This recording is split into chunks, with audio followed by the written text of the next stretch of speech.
आज हमको पढ़ना है पैकिंग एफिशिएंसी। ठीक है, पैकिंग एफिशिएंसी में हम सिर्फ डेफिनेशन पढ़ेंगे क्योंकि पहला आपका जो चैप्टर है वो ऑब्जेक्टिव है, तो ज़्यादा बड़े क्वेश्चन इसमें नहीं पढ़ने। तो पैकिंग एफिशिएंसी क्या होता है? In whatever way the constant particle are packed some free space in left always in a crystal. जब भी क्रिस्टल बनाते हैं और क्रिस्टल को बनाने वाले जो कॉन्स्टेंट पार्टिकल होते हैं यानी इसकी जो रचक अवयव होते हैं वो जब क्रिस्टल बनाते समय एक दूसरे से जुड़ते हैं, जैसे ये एक क्रिस्टल बना है, इसको बनाते समय जब ये एक दूसरे से जुड़ते हैं तो इनके बीच में कुछ स्पेस छूट जाता है, खाली जगह छूट जाती है। Packing efficiency is the percentage of total space of a crystalline solid occupied by constant particle. तो पैकेजिंग एफिशिएंसी क्या है? पैकिंग एफिशिएंसी वो परसेंटेज है जब कोई भी क्रिस्टल सॉलिड को बनाने वाले जो कांस्टेंट पार्टिकल रहते हैं वो जितनी जगह घेरें, जितना स्पेस ऑक्यूपाई करें, वो उसका कहलाता है पैकिंग एफिशिएंसी। किसकी कहलाएगी पैकिंग एफिशिएंसी?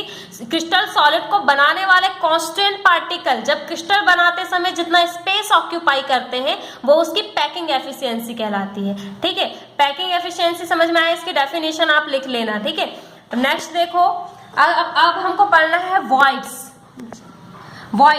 वॉइड्स क्या होती है? रिक्तियां। ठीक है, वॉइड्स हम बोलते हैं रिक्तियां। In the structure of crystal form from its constant some space is also left vacant. जब भी क्रिस्टल बनता है तब कुछ स्पेस जो है वो छूट जाता है, खाली रह जाता है। This vacant space is formed by the holes of specific geometry. और ये जो छूटा हुआ जो जगह होती है, जो छूटा हुआ स्पेस होता है वो एक मतलब एक होल के रूप में होता है, वो अपनी एक स्पेशल ज्यामिति को दिखाता है।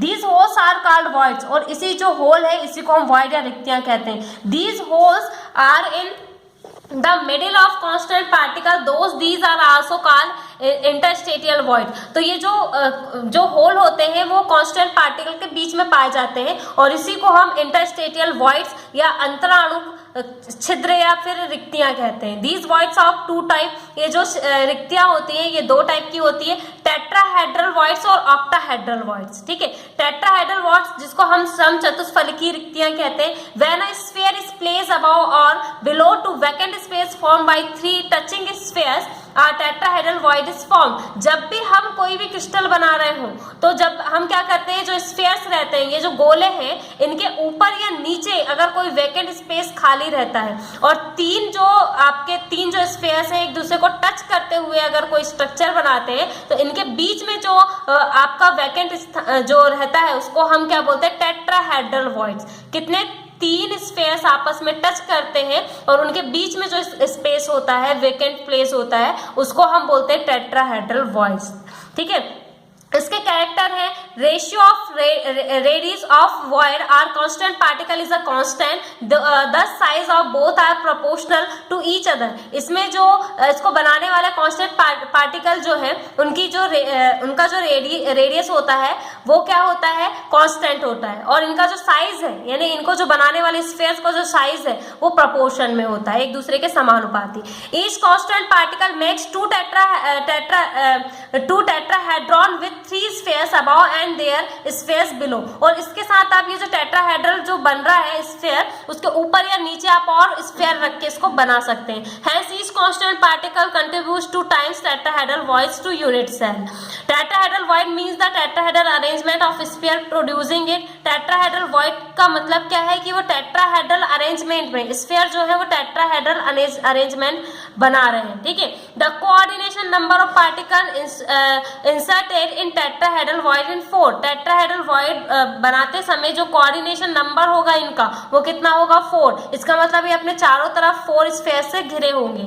Contribution of tetrahedral void in face centered unit cell is in body, centered unit cell are 8 and 4 respectively। तो इसमें सेंट्रल जो हमने पीछे पढ़े थे सेंट्रल यूनिट सेल वो भी दिखता है जो कि सेंटर में मिलता है, 4 के सेंटर में। ठीक है, ऑक्टाहेड्रल वॉइड्स क्या है? In hexagonal two-dimensional packing, a triangular space is formed by 3 touching spheres।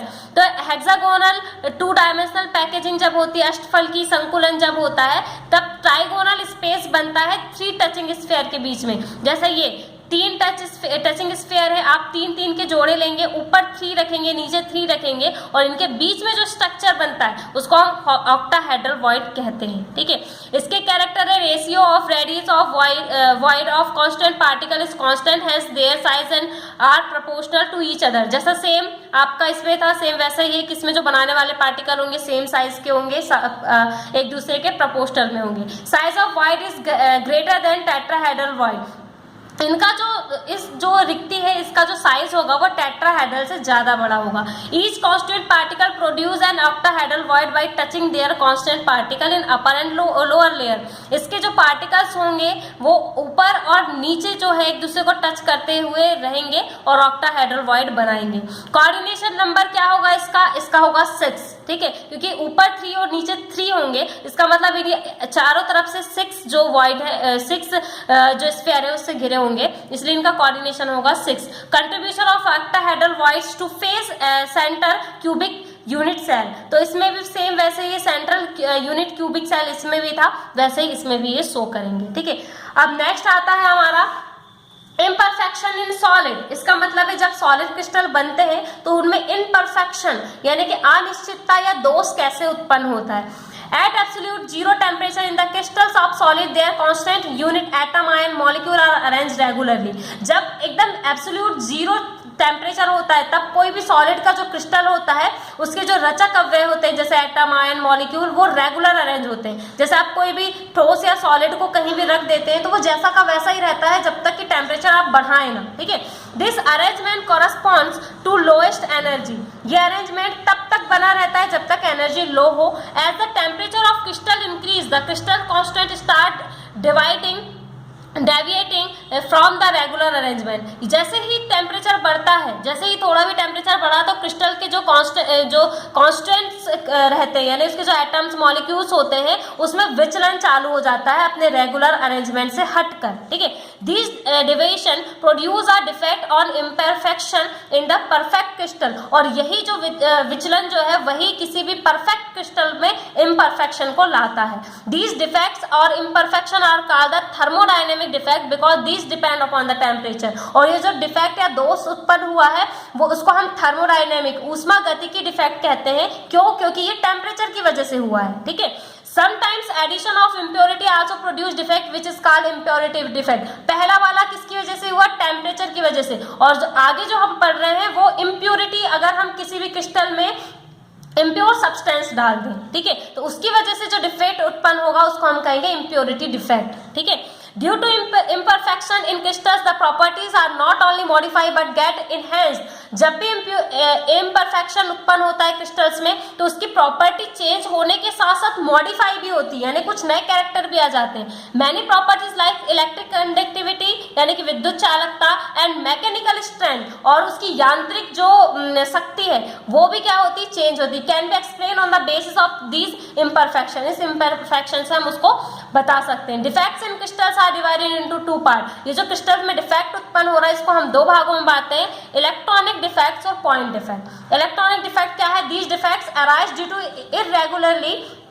irregularity in the arrangement of electron in crystals। तो ये डिफेक्ट किससे उत्पन्न होता है? जब भी किसी भी क्रिस्टल में पाए जाने वाले इलेक्ट्रॉन का जो रेगुलर अरेंजमेंट होता है अगर वो अरेंजमेंट बदल जाए तो उसकी वजह से इलेक्ट्रॉनिक डिफेक्ट होता है। किसका? इलेक्ट्रॉन का अरेंजमेंट। ठीक है, electrons get excited from lower energy level to higher energy level at temperature above absolute zero.